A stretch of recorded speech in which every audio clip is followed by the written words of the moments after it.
the Red Lion in the village where, like, the most common British pub name is the Red Lion. Every fucking village has a Red Lion. And our Red Lion, someone, Jason Hemmings reviewed a beer called A Broken Dream, the Red Lion, and his review was not a 20 degree beer, but still very good. What is that? What is that? I don't know, because 20 degrees is not 50, is it? Yeah, that's what I was gonna. 68? That's very warm. He's hot under the collar too. About so does he want it warmer or colder then?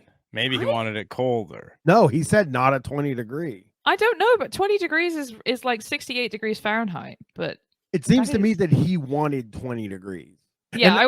Oh, I see. Yeah. That's the main thing I've actually noticed about a lot of these guys is like almost all of the discourse around this is the temperature of the room that they keep the beer in. And like that is all the discourse with these guys. Like, is it? Yes. Is this a 13 degree beer? Is this a 20 degree beer? You might have put it in a 12 degree place, and that may have been what, because it seems very hard to replicate. Yeah. To have the same thing every single time. What happened to this beer? Oh, sorry, I opened a window by accident, and it's fucking trash now. Huge news, by the way. I just looked up.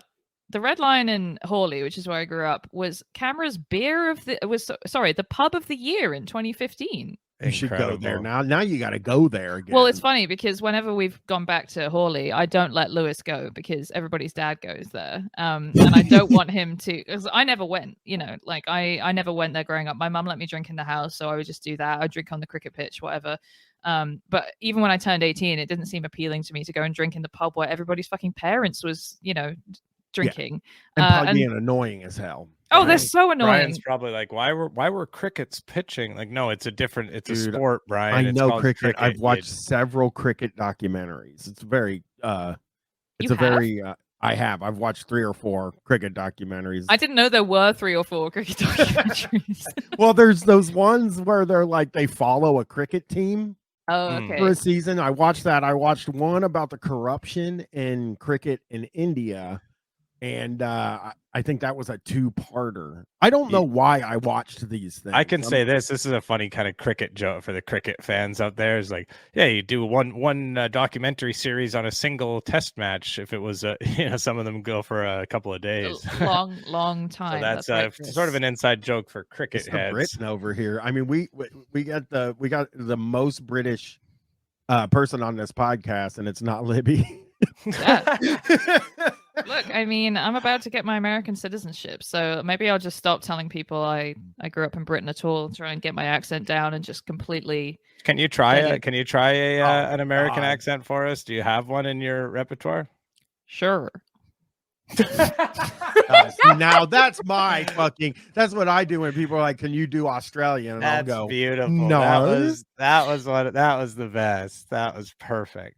It's exactly my Australian that me and my daughter would just practice, and we would just back and forth to each other. No. I mean, nar is great. You gotta love nar. Yeah, and then Stefan now has me doing the South Africa one. Oh, that's a great one. Yes, yes. Also, if you want to do an Australian one, so there's a long-running soap opera in Australia called Neighbours that they would show in the UK. And there was one bit that I guess it was on in the background and my mum was watching it, and a character went, "I'm gonna have some toast." She would, whenever she made toast, she would say, "I'm gonna have some toast," because it's exactly the same sound as no. Yeah, toast is a good one. Toast, yeah. I like it. Well, Libby, tell people where to find you. Oh yeah, so I'm down at the pub having some real ale. You said it wrong. Let me do that. Down the pub. Oh, sorry. That's right. Sorry. You can find me down the fucking lamb and flag, absolutely putting away the pints of old turnip. Old turnip, yeah. No, I stream now at twitch.tv/Libtron. Don't have a schedule yet, but come and hang out. Yeah. You got to come on and watch a bunch of American freaks with us sometime. That would be lovely on the stream. I would love that. It's not all right. It's not Chris, lovely. Not even a show. DCJS. Maybe Libby, one of these days you can come and watch some Man Cow with us. You'll love Oh it. Christ. Okay. Yeah, Or that's here. what, Yeah. that's what, Let that's me what I'm just- trying to say, Libby. It's not the type of, it's You not should come fun. over, listen to this, and tell me this isn't fun. Slap, slap, slap. All right, that was the Grease What? Man No. party. That's What did he say? We're not. He said slap, slap, slap on the doodads. The doodads are testicles. He had to come up with different names for them because he was on the radio in the '80s and he couldn't say the stuff.